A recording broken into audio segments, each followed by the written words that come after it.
বন্ধুরা, তোমরা সবাই কেমন আছো? আশা করি সবাই ভালো আছো। আজকে আমাদের বাড়িতে আমার মার পুজো হচ্ছে, তো প্রতিমা আমতলা চলে গেছিলাম, তো চলে এসেছি আমাদের বাড়ির সামনে। সবাই নাচ করছে, এখন মাকে নিয়ে যাওয়া হচ্ছে বাড়িতে।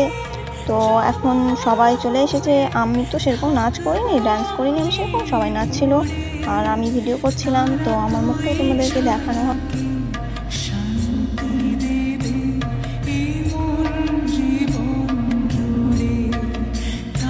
মামি চলে এসেছে, এই যে মায়ের বরণ হবে এখন। মাকে বরণ করে তারপর মামা মামিরা সবাই নিয়ে যাবে। আমরা এখন উপরে যাচ্ছি, মার মন্দির উপরে আছে, ছাদের উপরে, তাই চলে এসে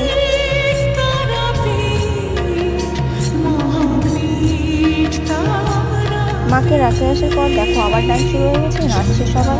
কত রাত ধরে যে নাচছিল, একটা দুটো বেজে গেছে, তাও নাচ শেষ হয়নি। তো চলে এসেছে মার কাছে, এখন পুজো শুরু হয়ে গেছে। রাত 12টার পরে তো কালী পুজো শুরু হয়, তো সেই জন্য রাত 12টার পর কালী পুজো শুরু হয়ে গেছে। বন্ধুরা, ভিডিওটি দেখার জন্য অনেক অনেক ধন্যবাদ।